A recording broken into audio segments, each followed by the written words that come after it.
은총이 가득하신 마리아님 기뻐하소서. 주님께서 함께 계시니 여인 중에 복되시며 태중의 아들 예수님 또한 복되시나이다. 천주의 성모 마리아님, 이제와 저희 죽을 때 저희 죄인을 위하여 빌어주소서.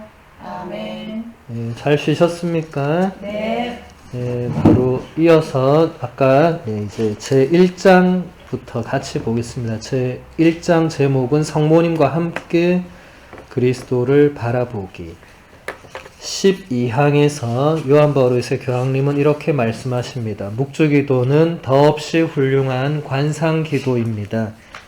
이러한 관상의 차원이 없으면 묵주기도는 그 의미를 잃어버립니다. 교황 바오로 6세께서는 이것을 분명하게 다음과 같이 말씀하십니다. 관상이 없는 묵주기도는 영혼이 없는 육신과 같아져서 기도문만을 반복하는 위험을 초래하게 됩니다. 그리하여 너희는 기도할 때 다른 민족 사람들처럼 빈말을 되풀이하지 마라. 그들은 말을 많이 해야 들어주시는 줄로 생각한다라고 하신 예수님의 권고를 거스르게 될 것입니다. 묵주기도는 본질상 고요한 운율과 생각을 할 수 있는 느린 속도로 바쳐야 합니다. 그래야만 주님께 가장 가까이 계셨던 성모님의 마음과 눈길로 기도하는 사람이 주님 생애의 신비를 더 쉽게 묵상할 수 있고, 그럼으로써 그 신비에 헤아릴 길 없는 풍요로움이 드러나게 됩니다. 일단 교황님의 가르침에서 가장 중요한 것은 묵주기도는 관상의 기도다. 그리고 이런 관상의 차원이 없으면 묵주기도는 그 의미를 잃어버리게 된다. 지금 바오로 6세 교황님의 가르침도 관상이 없는 묵주기도는 영혼이 없는 육신과도 같아서 기도문만 반복하는 위험을 초래하게 된다. 사실 이게 우리 신자들이 묵주기도 바칠 때 가장 쉽게 빠져드는 위험 요소겠죠. 묵상이나 관상 없이 그냥 의미 없이 성모성을 반복하는 것 10번. 그러면 묵주기도를 10단, 20단, 50단, 100단 바치는 게 의미가 없다고 지금 교황님들이 가르쳐 주시는 거죠. 묵주기도는 단수를 많이 바친 게 중요한 게 아니라 성모님의 마음과 눈길로 기도하는 것, 예수님 생애의 신비를 묵상하는 것, 그렇게 해서 그 신비가, 그 풍요로움이 우리에게 전해지는 게 묵주기도의 가장 주된 목적입니다. 제가 아까 잠시 예를 든 것처럼 어떤 신비를 우리가 묵상하자고 하고 그 신비의 장면을 내가 마음속으로 떠올리면서 이제 계속 그 안으로 들어가면 묵상이고, 그걸 가만히 이렇게 보면서 머무르는 건 관상의 차원이라고 할 수 있죠. 근데 어쨌든 중요한 것은 여러분들이 묵주기도를 바칠 때, 공동이든 개인이든 바칠 때 그냥 아무 생각 없이 성모성을 계속 반복하는 것은 이건 의미가 없다는 겁니다. 그 안에서 그 신비의 장면을 어쨌든 떠올려서 그 신비의 장면 한 컷을 이 내면의 배경 화면 속에 딱 놔두고 나서 뭔가를 해야 된다는 거죠. 그런 거 없이 그냥 은총이 가다시 그것만 계속하면 그것은 이 묵주기도의 그 풍요로움을 맛보기가 어렵다. 13항에서 교황님은 이런 말씀을 하십니다. 우리는 기억이라는 말을 성경적인 의미에서 이해해야 합니다. 기억은 하느님께서 구원 역사 안에서 이루신 일들을 현존하게 합니다. 성경은 예수 그리스도 안에서 정점에 이르는 구원 사건들에 대한 이야기입니다. 그 사건들은 어제의 일만이 아니라 구원의 오늘입니다. 이러한 시간의 충만은 특히 거룩한 전례 안에서 이루어집니다. 자, 여러분, 우리가 기억하는 거, 이게 우리 신앙에서 굉장히 중요한데 지금 교황님이 얘기를 하죠. 그냥 기억하는 거랑 성경의 의미에서 기억하는 거는 다른 거다. 우리가 옛날 일을 기억할 수 있죠. 근데 그거랑 우리가 성경 안에서 기억한다는 그 의미랑은 다르다. 우리가 그냥 옛날 일을 기억하면 그냥 추억에, 회상에 잠길 수 있죠. 그죠? 그런데 우리가 전례 안에서 혹은 기도 안에서 뭔가를 기억할 때 성경의 사건이나 하나님께서 나에게 해주신 뭔가 어떤 그런 체험을 기억할 때 그것은 그냥 단순한 추억이나 회상이 아니라 오늘 일어나고 있는 구원의 사건이 된다라는 겁니다. 그리고 그것을 교황님이 그게 바로 시간의 충만함이란 것이다. 예. 우리가 이 미사에 참여하고 하나님 말씀 듣고 또 성경 읽으면서 하나님 말씀 듣고 또 묵주기도 안에서 그 신비를 묵상하고 할 때 단순히 뭘 기억하는 차원이 아니라 그 듣고 있는 혹은 묵상하고 있는 혹은 떠올리고 있는 그 사건은 그 신비는 지금 나에게 현재화가 되는 거다라는 겁니다. 조금 어려운 차원이죠. 근데 여러분들이 조금 그렇게 깊이 들어가면 미사 안에서 또 묵주기도 안에서 또 그냥 개인적인 그 신앙의 체험 안에서 그런 것들을 하면서 경험할 수 있습니다. 아마 경험한 분들도 계실 거고 경험하게 되실 겁니다. 끊임없이 열심히 뭔가를 추구하면 그렇게 가능한데 그 다음 교황님이 이런 말씀을 하십니다. 영성생활은 오직 거룩한 전례의 참여만으로 이루어지지는 않습니다. 실제로 그리스도인은 공동으로 기도하도록 부름을 받았지만 그럼에도 또한 자기 골방에 들어가서 보이지 않는 하느님 아버지께 기도해야 하며 더욱이 사도의 가르침에 따라 끊임없이 기도해야 합니다. 라는 것을 기억해야 합니다. 그 고유한 특성으로 묵주기도는 끊임없이 바치는 수많은 기도의 정점에 자리합니다. 예, 먼저 우리 신앙생활은 전례에 참여하는 것이 다가 아니다. 굉장히 중요한 가르침이죠. 주일 미사 한번 오고 평일에 내가 시간 돼서 미사 한번 오고 내가 이 정도면 신앙생활 잘하는 것 같은데 아니라는 겁니다. 여기서 뭐라고 하죠? 자기 골방에 들어가서 보이지 않는 하느님께 기도하는 사람이 신앙인이고 특히 바오로 사도의 가르침에 따라서 끊임없이 기도해야 하는 사람이 우리 신앙인인데 그 끊임없이 바치는 기도의 최고 정점에 뭐가 있냐? 묵주기도가 있다는 겁니다. 그러니까 묵주기도가 끊임없이 기도하라고 이게 사도 바오로가 데살로니가 1서 5장 17절에서 권고하고 있는 건데 그걸 우리가 실천할 수 있는 가장 좋은 방법이 뭐냐? 그게 묵주기도라는 거죠. 아까 여러분 말씀하신 것처럼 묵주기도는 진짜 뭐 산책을 하면서 운전을 하면서 뭐 그 어느 때든 바칠 수 있는 아주 좋은 기도잖아요. 그죠? 예. 우리가 묵주기도 말고는 그렇게 하루 종일 그 어느 때나 바칠 수 있는 기도는 제가 지금 얼핏 생각해도 잘 떠오르진 않습니다. 어떤 기도를 그렇게 한결같이 계속 그렇게 바칠 수 있을까?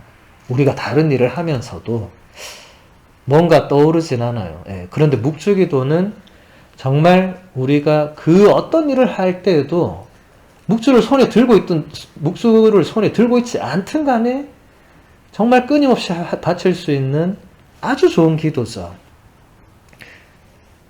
14항에서 교황님은 이렇게 말씀하십니다. 예수 그리스도께서는 가장 뛰어난 스승이시며 계시하시는 분이자 계시되신 분이십니다. 따라서 그분께서 가르치신 것을 배우는 것만이 아니라 그분을 배우는 것이 중요합니다.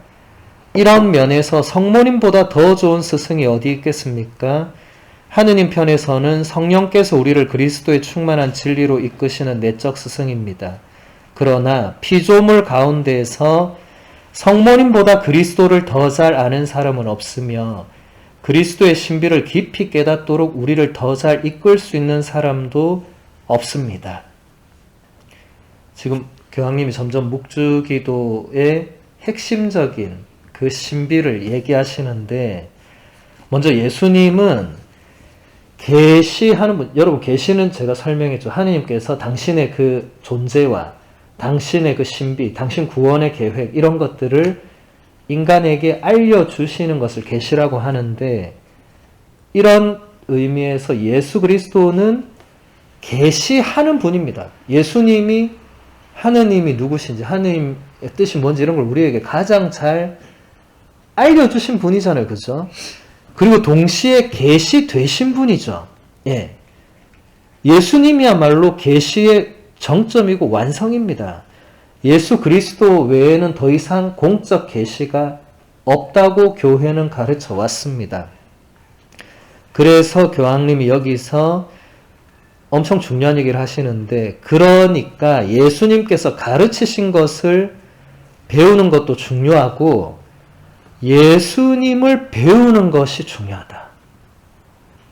여러분, 신앙생활의 목표의 가장 중요한 핵심은 예수님께서 말씀하신 그 복음의 내용들에 대해서 배우는 것도 중요하고 예수님 존재 자체를 배우는 것, 이것도 대단히 중요합니다. 그런 면에서 성모님보다 더 좋은 스승은 없다. 왜냐하면 성모님만큼 예수님을 잘 아는 피조물은 성모님 말고는 없죠. 아무리 뛰어난 성인 성녀도 성모님만큼 예수님과 가깝고 성모님만큼 예수님을 잘 아는 사람은 있을 수가 없죠. 그래서 이 좋은 스승님이 될 수 있다. 15항을 보면 교황님이 이렇게 말씀하십니다. 세례 때 넘치게 받은 성령으로 신자들은 그리스도이신 포도나무의 가지처럼 접붙여지며 그리스도 신비체의 지체가 됩니다. 그러나 이러한 처음의 결합에는 언제나 그분을 닮아가는 동화의 여정이 응답을 해야 합니다. 곧 제자의 삶이 갈수록 더욱더 그리스도의 논리로 이루어져야 합니다. 그리스도 예수님께서 지니셨던 바로 그 마음을 여러분 안에 간직하십시오. 자, 다시 설명드리면 세례 때 우리는 모두 성령을 넘치게 받습니다. 그리고 세례 성사를 통해서 우리는 포도나무이신 예수 그리스도의 그 가지로 접붙여집니다. 이건 요한복음서 15장에 나오는 아주 아름다운 이 포도나무와 가지의 비유죠. 나는 포도나무요, 너희는 가지다. 그렇게 해서 예수님의 그 신비로운 몸의 한 지체가 되는데, 그런데 이게 그냥 세례만 받고 이렇게 끝나는 게 아니라 계속해서 예수님을 닮아가는 그런 응답의 노력이 있어야 된다. 그러니까 세례 받았다고 해서 나는 이제 구원받네 끝이 아니고, 그때부터 끊임없이 나는 예수라는 분, 어떤 한 모델을, 저분을 끊임없이 닮아가도록, 저분처럼 생각하고 저분처럼 말하고 저분처럼 행동하고 저분처럼 죽을 수 있도록 끊임없이 노력해 나가야 된다. 우리의 삶이 곧 예수님의 논리로 이루어져야 된다. 그래서 사도 바오로가 필리핀들에게 보낸 편지에서 했던 그 말씀, 그리스도 예수님께서 지니셨던 바로 그 마음을 여러분 안에 간직하라. 바꿔 말하면 뭐죠? 예수님의 마음이 우리의 마음이 되도록 하는 게 그분의 제자고 참된 신앙인이다. 또 같은 항에서 교황님은 이렇게 말씀하십니다. 성모님께서는 우리 안에 그리스도께서 완전히 형성되실 때까지 예수님께 기울였던 것과 같은 관심으로 이제 우리를 가르치시고 교육하십니다. 성모님의 이런 역할은 전적으로 그리스도의 역할에 근거를 두고 있고, 그 역할에 철저히 종속되는 것으로서 그리스도의 유일한 중계를 절대로 흐리게 하거나 감소시키지 않고 오히려 그리스도의 힘을 보여줍니다. 제2차 바티칸 공의회가 밝힌 이 훌륭한 원칙을 저도 제 자신의 삶에서 강렬하게 체험했고, 이것은 모두 당신의 것이라는 말씀을 저의 주교 문장의 바탕으로 삼은 까닭입니다. 이게 무슨 말이냐면 개신교회가 우리를 가장 공격하는 게 유일한 중개자가 뭐죠? 영어로 미디에이터라 하죠. 하느님과 인간 사이에서 그 중재를 하는 역할을 하는 유일한 분이 예수 그리스도이십니다. 그런데 가톨릭 교회가 또 성모님도 그런 역할을 한다고 하니까 개신교회가 너네는 이단이다. 유일한 중개자이신 예수님을 그 자리를 이제 성모님을 슬쩍 앉히는, 이게 얼핏 보면 그렇게 보이지만 그게 아니고 가톨릭 교회는 어떻게 가르치냐면 성모님의 그 어떤 중개 역할은 예수님의 그 중개 역할에 근거를 두고 또 그 역할에 철저히 종속되는 것입니다. 나중에 16항에서 이것도 설명을 할 것이고, 요한 버르스 교황님은 이 원칙을 너무나 강렬하게 체험했기 때문에 아까 제가 말했던 그 교황님의 문장 totus tuus, 모두 성모님 당신의 것이라고 당신 문장에 그걸 넣었다는 겁니다. 그러니까 우리가 무슨 성모님 이단 이런 게 아니고 성모님에게 우리가 뭔가를 정부에 의탁하고 도움을 청할 때 그게 성모님이 당신 힘으로 모든 걸, 이게 아니고 전적으로 아들 예수님과 일치된 그 성모님의 그런 걸 우리가 얘기하는 거지, 예수님을 저 어디 먼 곳에다가 그냥 이제 당신은 없어도 됩니다 하고 성모님께 그냥 막 빌고 하는 것이 아니다라는 겁니다. 계속 이어서 보면 교황님이 이렇게 말씀하십니다. 물론 이것은 루도비코 마리아 그리뇽 드 몽포르 성인의 가르침에 따른 것입니다. 그는 우리가 예수 그리스도께 동화되어 가는 과정에서 성모님께서 하시는 역할을 이렇게 설명했습니다. 우리의 모든 완덕은 예수 그리스도께 동화되고 결합되며 봉헌되는 것입니다. 그러므로 가장 완전한 형태의 신심은 분명히 예수 그리스도께 동화되고 결합되어 우리를 그분께 더욱 완전하게 봉헌하는 것입니다. 마리아께서는 모든 피조물 가운데 예수 그리스도를 가장 많이 닮으신 분이므로 모든 신심 가운데에서 그분의 어머니 마리아께 대한 신심은 우리 영혼을 우리 주님께 바쳐 주님과 동화되게 하는 것입니다. 성모님께 영혼을 봉헌하면 할수록 그만큼 예수 그리스도께 영혼을 봉헌하는 것입니다. 루도비코 마리아 성인이 이 성모님에 대해서 정말 이 적절하게 설명을 하고 있죠. 우리가 성모님께 뭔가를 바치고 봉헌하고 하는 게 예수 그리스도를 무시하거나 예수 그리스도 없이 그렇게 하는 게 아니라 우리가 그렇게 하면 할수록 그게 예수님께 그렇게 하는 거고, 그 근거는 성모님이야말로 모든 피조물 가운데, 그러니까 하느님을 제외한 모든 존재 중에서 예수 그리스도를 가장 많이 닮은 분이고 예수 그리스도와 가장 일치되어 있는 존재, 이건 아무도 부인할 수 없죠. 그 어떤 존재도, 인류 역사상 그 어떤 존재도 성모님보다 더 예수님과 일치되어 있거나 성모님보다 예수님을 더 닮은 존재는 아무도 없습니다. 대천사도 그 누구도 아무도 없습니다. 오직 성모님밖에 없습니다. 그런 의미에서 우리가 성모님께 뭔가를 의탁하고 청하는 것은 그게 그만큼 예수님을 닮아가고 예수님과 하나 되는 가장 좋은 길이다 라는 겁니다. 요한 바오로 2세 교황님은 이렇게 설명하십니다. 예수님과 성모님의 생애가 묵주기도에서만큼 깊이 결합되어 있는 곳은 없습니다. 성모님께서는 오로지 그리스도 안에서 그리스도를 위해서만 사십니다. 아까 루도비코 성인의 설명과도 일맥상통하죠, 그죠? 예.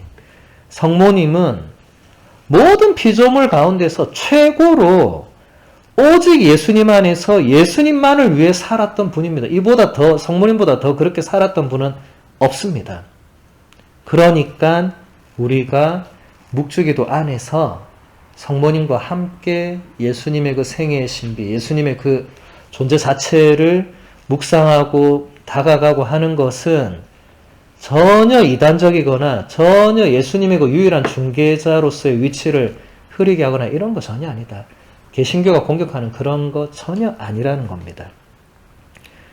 16항에서 교황님은 이렇게 말씀하십니다. 유일한 중개자이신 예수님께서 우리 기도의 길이시라면 예수 그리스도의 가장 뚜렷한 모상이신 성모님께서는 우리에게 그 길을 보여주십니다. 복음 말씀은 카나의 혼인잔치에서 성모님께서 예수님께 포도주가 없구나라고 하시며 다른 이들에게 필요한 것을 알려주시는 장면에서 성모님의 전구의 힘을 분명하게 보여주고 있습니다. 우리가 아까 빛의 신비에서 두 번째로 묵상한 게 카나의 그 혼인잔치에서 첫 번째 표징을 보여주신 건데, 이 첫 번째 표징은 예수님이 내가 이제 첫 번째로 뭔가를 행해야 되겠구나 이렇게 해서 한 게 아니죠. 여러분 요한복음서 2장에 나오는 그 카나의 혼인잔치 이야기를 잘 알고 계시죠. 그 이야기에서는 전적으로 성모님께서 그 표징을 이끌어내셨죠. 예수님께 잔치집에 이 포도주가 떨어졌다는 걸 알리고 도움을 청한 건 성모님입니다. 분명히 예수님은 처음에 거절했죠. 나의 때가 아니라고. 그런데 결국 들어주셨죠. 성모님께서 뭐라고 합니까? 무엇이든지 그가 시키는 대로 하라고 해서 예수님께서 뭔가를 하시죠. 예. 이게 성모님의 이 중개 역할. 그러니까 정말 이 뭔가 우리의 어떤 이 청원을 성모님께서 예수님께 전해주는 그런 역할을 가장 잘 보여주는 복음서 장면 중에 하나다라는 것입니다. 17항에서 교황님은 이렇게 말씀하십니다. 묵주기도의 역사는 특히 이단의 확산으로 교회가 어려움에 빠졌던 시기에 도미니코회 수도자들이 묵주기도를 어떻게 이용했는지를 보여줍니다. 오늘날 우리는 새로운 도전에 직면해 있습니다. 우리를 앞서간 사람들의 신앙과 똑같은 신앙으로 우리도 다시 한번 묵주기도에 의존해야 하지 않겠습니까? 묵주기도는 그 모든 힘을 온전히 간직하고 있으며 지금도 훌륭한 모든 복음 전파자들이 활용해온 사목 도구로서 커다란 힘과 능력을 지니고 있습니다. 역사적으로 교회가 어려움에 빠졌던 시기에 어떻게 그걸 이겨냈냐면 다 같이 묵주기도를 바치면서 이겨냈다. 성모님은 교회의 어머니시거든요. 예. 교회가 어려움에 처할 때 성모님께 의탁하는 건 너무나 당연한 거죠. 교회의 어머니께 어려움을 맡겨드리는 건 너무 당연한 겁니다. 자, 제2장으로 넘어가서 18항에서 교황님은 이렇게 말씀하십니다. 우리에게 가장 필요한 것은 높은 곳에서 오는 계시입니다. 그 계시를 받아들일 수 있으려면 주의 깊게 귀 기울이는 일이 반드시 필요합니다. 침묵과 기도의 체험만이 그 신비에 대한 진실하고 성실하고 일관된 지식이 무르익고 발전할 수 있는 적합한 배경이 됩니다. 심지어서 교황님 말씀하시는 것은 일단 우리 신앙에 가장 필요한 것은 계시다. 그러니까 하느님께서 먼저 당신을 알려주신 계시, 성경과 성전이 가장 우리에게 중요한데 그것을 그냥 받아들일 수가 없다. 주의 깊게 귀를 기울이고 정말 침묵과 기도 안에서 그 신비를 깨닫는 게 필요하다는 겁니다. 또 교황님이 이렇게 말씀하십니다. 교황 바오로 6세께서는 묵주기도를 다음과 같이 설명하십니다.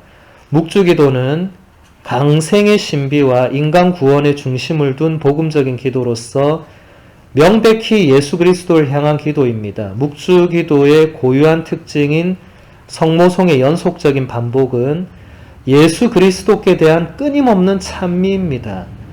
가브리엘 천사의 인사와 태중의 아기도 복되십니다라고 한 세례자 요한의 어머니의 인사는 궁극적으로 모두 다 예수 그리스도께 드리는 인사이기 때문입니다. 더 나아가서 저는 성모송을 반복하는 것은 신비에 대한 관상을 엮어주는 C줄이라고 말씀드리고 싶습니다.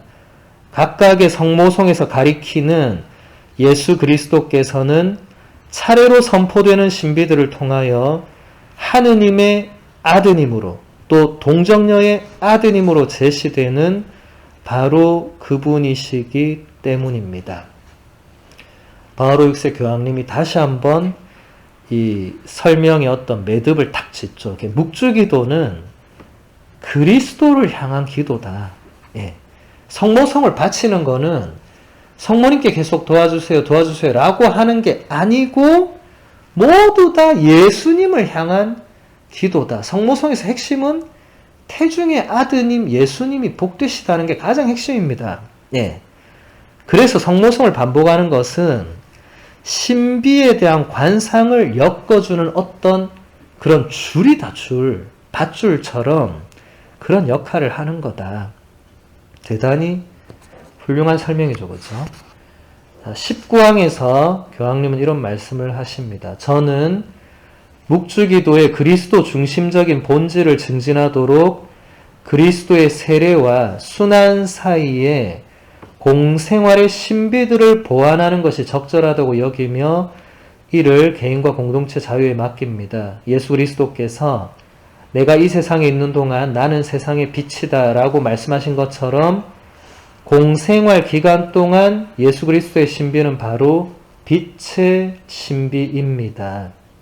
따라서 묵주기도가 더욱 완전한 복음의 요약이 되려면 예수 그리스도의 강생과 드러나지 않은 생활, 곧 환희의 신비를 묵상한 다음에 그리스도의 순환과 고통, 곧 고통의 신비와 부활의 승리, 곧 영광의 신비를 묵상하기 전에 그리스도의 공생활에서 특별히 중요한 몇몇 순간들, 곧 빛의 신비를 묵상해야 합니다.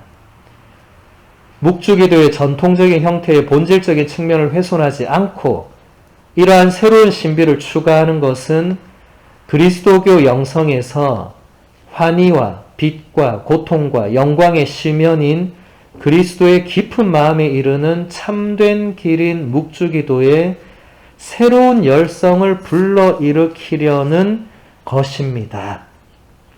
이렇게 교황님이 19항에서 처음으로 빛의 신비를 보완해야 된다라고 지금 제시하신 것이고, 자, 21항에 보면 참으로 그리스도의 모든 신비는 빛의 신비입니다. 그리스도께서는 세상의 빛이십니다. 그러나 이러한 진리는 그리스도께서 하느님 나라의 복음을 선포하시는 공생활 동안에 특별히 드러납니다. 저는 이 기간에 예수 그리스도의 생애에서 5가지 중요한 순간들, 곧 빛의 신비를 그리스도인 공동체에 제시하고자 하며 이를 다음과 같이 지정하는 것이 적절하다고 믿습니다. 첫째, 예수님께서 요르단강에서 세례를 받으신 것. 둘째, 카나의 혼인잔치에서 당신을 드러내신 것. 셋째, 회개의 촉구와 결부된 하느님 나라의 선포. 넷째, 예수님의 변모. 다섯째, 파스카 신비의 성사적 표명인 성체 성사의 제정. 이렇게 5개를 교황님이 새롭게 제안을 하셨고, 우리나라 주교회의가 바로 이것을 지금 우리가 신비 바치는 방식으로 결정을 했습니다. 내용은 거의 똑같죠, 그죠? 예, 뭐 말마디 조금 차이가 있지만 거의 똑같습니다. 그래서 우리가 지금까지 빛의 신비를 바치고 있습니다. 21항에 보면 무엇이든지 그가 시키는 대로 하여라고 하신 이 계시는 모든 시대의 교회에 당부하시는 어머니의 위대한 권고가 되었습니다. 아까 카나의 혼인잔치에서 성모님이 하신 이 말씀, 무엇이든지 그가 시키는 대로 하여라. 그가 누굽니까? 예수님이죠. 이게 모든 시대의 교회에, 그러니까 지금의 우리에게도 당부하시는 성모님의 가장 큰 권고다. 자, 다른 말로 하면, 자, 여러분이 뭔가 신앙생활을 하면서, 아니면 뭐 사회생활을 하면서, 혹은 가정생활, 뭐, 하여튼 살아가면서 여러분들이 뭔가 어려움을 겪고, 힘겨움을 겪고, 시련을 겪고, 어두운 밤을 만나고 할 때, 어머니께서, 성모님께서 우리에게 해주시는 가장 큰 권고는, 얘야, 무엇이든지 예수님께서 시키시는 대로 해라. 라는 겁니다. 요한복음서 2장에 나오는 그 말씀은 2000년 동안 한결같이 성모님께서 당신 자녀들에게 하신 가장 큰 권고입니다. 그럼 우리가 그런 상황에서 성모님께 의탁하면서 우리가 찾아야 될 길은 예수님께서 지금 이 상황에 나에게 시키고자 하는 건 무엇일까? 이것을 찾으면 길이 열린다는 것입니다. 22항에서 교황님은 이렇게 말씀하십니다. 복음서는 그리스도의 고통의 신비에 큰 중요성을 둡니다. 처음부터 그리스도교 신심은 특히 사순 시기의 십자가의 길 기도는 그리스도의 순환의 각 사건들에 초점을 맞추어 왔는데 이것은 그분의 순환이 사랑의 계시의 절정이며 우리 구원의 원천임을 깨달았기 때문입니다. 이게 고통의 신비에 대한 답입니다. 왜 우리가 예수님 부활했는데 부활하신 예수님 상을 성전에 걸지 않고 왜 십자가 못 박혀 계신 저분을 그대로 걸어 놓냐면 저것이 바로 하느님 사랑의 계시의 절정이기 때문에 그리고 우리 구원의 원천이기 때문에 2000년 동안 우리 교회는 한결같이 지금도 십자가에 못 박혀 계신 예수님을 그대로 성전 가장 중앙에 모셔놓는 것입니다. 어느 성당을 가거나 그렇습니다. 물론 예수님 부활을 해놓은 성당도 있지만 그런 성당도 여러분 가서 보세요. 제대 위에 반드시 한쪽에 십자가를 세워놓았을 겁니다. 십자가 없는 그리스도교는 존재할 수가 없겠죠. 24항에서 교황님이 이렇게 말씀하십니다. 예수 그리스도의 삶에서 일어난 모든 사건은 복음 사가들이 말하듯이 온갖 지식을 초월한 신비로 빛납니다. 그것은 사람이 되신 말씀의 신비로서 그분 안에 온전히 충만한 신성이 머무르고 있습니다. 그러므로 가톨릭 교회 교리서는 그리스도의 신비를 강조하며 이렇게 가르칩니다. 예수님 생애의 모든 것은 그분 신비의 표징입니다. 그리스도의 신비는 성모님의 신비이기도 합니다. 그 신비가 성모님과 직접 연관되어 있지 않을 때도 그러합니다. 성모님께서는 예수 그리스도 때문에 예수 그리스도를 위하여 사시는 것입니다. 이 놀라운 가르침입니다. 예수님의 신비는 성모님의 신비이기도 하다. 이건 굉장히 놀라운 가르침이고 더 놀라운 것은 예수님의 신비가 성모님과 직접적으로 연관되어 있지 않을 때도 그렇다. 여러분, 이런 게 교회의 가르침입니다. 이런 건 성경에 나오지도 않아요.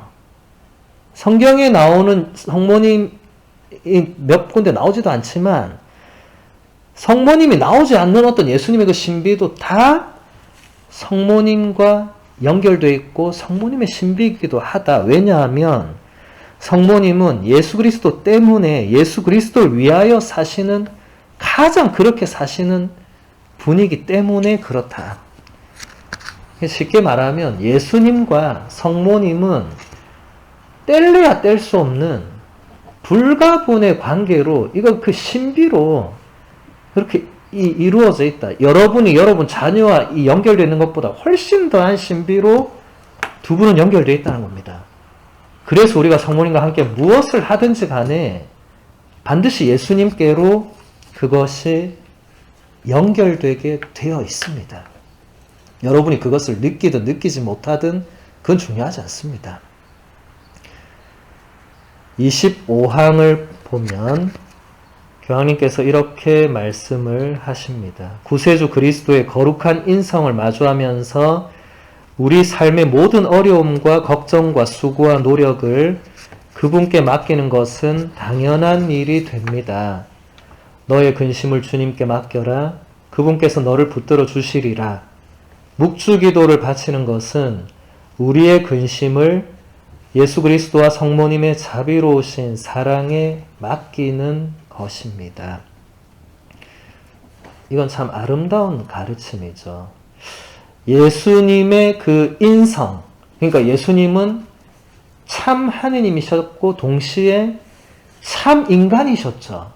여러분, 예수님은 우리와 똑같은 인간이셨습니다. 사도 바울의 표현을 빌리면 죄 말고는 모든 점에서 우리와 똑같았습니다.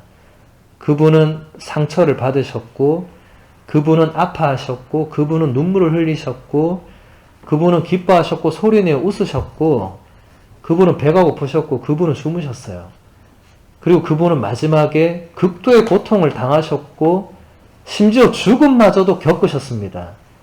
여러분, 이것을 부정하면 이단이 됩니다. 설마 하느님의 아들님께서 그럴 수 있었을까? 생각까지는 할 수 있지만 거기서 넘어서면 이단입니다. 실제로 수많은 이런 이단들이 많았습니다. 그래서 온갖 종류의 이단이 넘쳐났습니다. 이 제목만 갖다 붙이면 되는 이단들이 많았습니다. 뭐 지금 그걸 제가 지금 설명할 시간은 없고, 여러분, 그래서 지금 중요한 것은 예수님은 하느님과 똑같은 분이셨지만 우리와 똑같은 인간이셨다는 것을 우리가 기억할 때 우리 삶의 모든 어려움과 걱정과 수고와 노력을 예수님께 맡겨드리는 것은 당연한 일이 되죠. 예수님도 우리한테 뭐라고 했죠? 고생하며 무거운 짐을 진 너희는 모두 다 나에게로 오라고. 내가 너희에게 안식을 주겠다고. 이런 말씀을 하실 수 있는 근거는 뭡니까? 당신이 철저히 우리와 똑같은 인간이 되셔서 우리의 모든 그 어려움, 고난을 당신도 경험을 하셨기 때문에 오라고 초대할 수 있지, 당신 하나도 모르면서 그냥 전능하신 하느님이니까 오라고 하는 게 아닙니다. 그래서 묵주기도를 바치는 것은 우리의 걱정, 근심과 그 모든 어려움을 예수님과 성모님의 자비로우신 사랑에 맡겨드리는 그런 아주 아름다운 행위가 되는 거죠. 자, 제3장. 3장을 다 볼 수는 없고, 일단 제3장 제목이 나에게는 그리스도가 생애 전부입니다. 감동적인 고백이죠. 이것은 사도 바오로가 필리피서 1장 21절에서 했던 고백인데 예전 번역으로 이렇게 한 겁니다. 그러니까 예전에 우리가 공동 번역을 사용했죠. 거기서 보면 나에게는 그리스도가 생애 전부입니다 라고 번역을 했습니다. 근데 지금 우리가 새 번역을 쓰고 있죠. 새 번역에서는 나에게는 삶이 곧 그리스도입니다. 그래서 이게 원문으로 찾아보면 라틴어로 이렇게 되어 있어요. 미히 비베레 크리스투스 에스트 이렇게 되어 있어요. 미히 하면 나에게, 비베레 하면 사는 것, 크리스투스는 그리스도고 에스트는 이제 영어의 비동사에 해당되죠. 그러니까 나에게는 삶이 그리스도다. 이게 정확한 번역은 맞습니다. 공동번역은 나에게는 그리스도가 생애 전부라고, 이런 걸 약간 의역이라고 하죠. 그런데 의역을 하는 게 어떤 때는 의미적으로는 훨씬 더 와닿죠. 나에게는 삶이 그리스도다. 이게 좀 말이 어려운데, 나에게는 그리스도가 생애 전부다. 이러면 하고 우리가 더 와닿죠. 여러분, 바오로는 정말 그리스도가 생애 전부였죠. 우리도 그리스도가 생애 전부가 되도록 노력해야겠죠. 우리는 감히 그렇게 말하기는 참 어렵고 아무도 그렇게 말할 수도 없겠지만 그런 목표점, 지향점을 두고 노력을 해야 되겠죠. 26항을 보면 교황님 이렇게 말씀하십니다. 묵주기도는 그리스도의 신비를 묵상하며 바로 그 신비의 본질과 동화되도록 도와주는 적절한 방법을 제시합니다. 이 방법은 반복에 의지하고 있습니다. 특히 각 신비에서 10번씩 반복되는 성모송이 그러합니다. 이런 반복을 겉으로만 보면 묵주기도를 무미건조하고 따분한 행위로 생각할 수도 있습니다. 그러나 묵주기도를 내용은 비슷하지만 그 느낌은 언제나 새로운 표현들로 사랑하는 사람에게 끊임없이 사랑을 쏟아붓는 것으로 생각한다면 이 기도를 전혀 다르게 볼 수 있습니다. 이게 무슨 말이냐? 여러분, 사랑하는 사람끼리 사랑을 표현할 때 뭐 매일 다른 표현으로 표현을 할 수 있습니까? 뭐 한두 번은 다르게 할 수 있어도 결국 사랑한다는 그 말을 계속 할 수밖에 없죠. 그렇게 생각하면 성모성을 매번 반복하는 게 단순하게 그냥 무미건조한 반복은 아니다. 그 안에 뭘 담으란 거죠? 사랑의 마음을 담아서 그걸로 성모님과 예수님께 대한, 하느님께 대한 사랑을 고백할 수 있는 거죠. 예. 여러분, 사랑에 뭐 많은 말이 필요합니까? 말로 표현 안 해도 전달되는 게 사랑이죠. 그러니까 성모성을 반복하는 게 여러분 이거 의미 없다고 여러분 스스로 그렇게 의미 부여를 하면 의미 없어지는 거고, 내가 이걸로 성모님 제가 당신께 제가 참 사랑하는 걸 표현할 길이 없네요. 없죠. 그래서 그냥 성모성을 제가 정말 간절한 마음으로 당신께 바치는 게 그 사랑의 표현이 되죠. 성모님이 그걸 모르시겠습니까? 중요한 건 마음이겠죠. 교황님은 이렇게 말씀하십니다. 한 가지 분명한 사실은 반복되는 성모송은 직접적으로는 성모님께 바치는 것이지만 사랑의 행위는 궁극적으로 성모님과 함께 또 성모님을 통하여 예수님을 지향한다는 것입니다. 성모송의 반복은 진정한 그리스도교 생활 양식인 그리스도와 더욱 완전히 동화되려는 의지를 키웁니다. 바오로 성인은 이러한 생활 양식을 열정적인 말로 표현했습니다. 나에게는 삶이 곧 그리스도이며 죽는 것이 이득입니다. 또 바오로 사도는 이렇게도 말합니다. 이제는 내가 사는 것이 아니라 그리스도께서 내 안에 사시는 것입니다. 묵주기도는 우리가 성덕의 목표에 이를 때까지 이러한 동화를 도와줍니다. 이게 거의 묵주기도의 가르침의 가장 핵심이자 지금 절정이라고 할 수 있는데, 이 문헌 전체에서도 가장 절정입니다. 빛의 신비를 추구한 것과 바로 이 내용입니다. 성모성을 반복하는 것은 성모님께 성모성을 바치는 것이긴 하지만 궁극적인 목표는 성모님과 함께 또 성모님을 통해서 예수님을 향해 나아가는 데 있는 겁니다. 이걸 우리가 반드시 알아야 됩니다. 성모성을 반복하는 것은 예수님과 일치되고자 나아가는 그 열망의 표현들, 어떤 도구이지 그냥 끊임없이 성모님 품 안에 머무르겠다, 이게 아닙니다.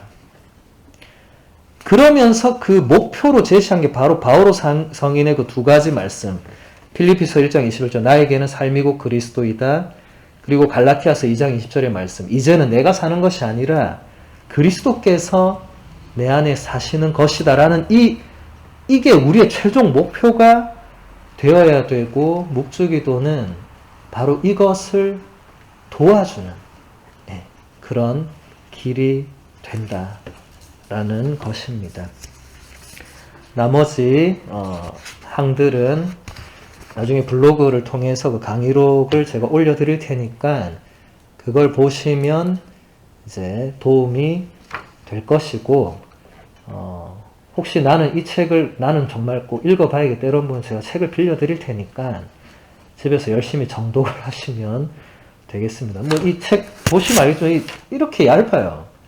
그래서 여러분 뭐 마음만 먹으면 뭐 1시간 안에 다 읽을 수 있고 뭐 3,000원밖에 안 해요. 여러분 집에서 시켜 먹는 통닭값에 반도 안 됩니다, 이게. 예. 여러분 그 닭은 자주 시켜 먹고 뭐 하면서 이런 책은 사 읽지도 않으면 얼마나 성모님이 슬퍼하시겠어요. 그래서 여러분들이 뭐 빌려 읽으셔도 되고 사 읽으셔도 되고 아니면 제가 블로그에 강의와 이걸 또 올려드리면 또 보시면 되겠습니다. 마지막으로 42항, 43항을 읽어드리고 마무리하겠습니다. 42항에서 교황님은 이렇게 말씀하십니다. 자녀들을 위하여 더 나아가서 자녀들과 함께 묵주기도를 바치며 어린 시절부터 날마다 가정기도 시간을 가지도록 가르치는 것은 물론 모든 문제에 대한 해결책은 아니겠지만 결코 과소평가할 수 없는 영적인 도움이 됩니다. 43항 교황님이 이렇게 말씀하십니다. 확신을 가지고 손에 다시 묵주를 드십시오. 묵주기도를 다시 찾으십시오. 저의 호소를 흘려 듣지 마십시오. 라고 마무리를 하십니다. 영광이 성부와 성자와 성령께 처음과 같이 이제와 항상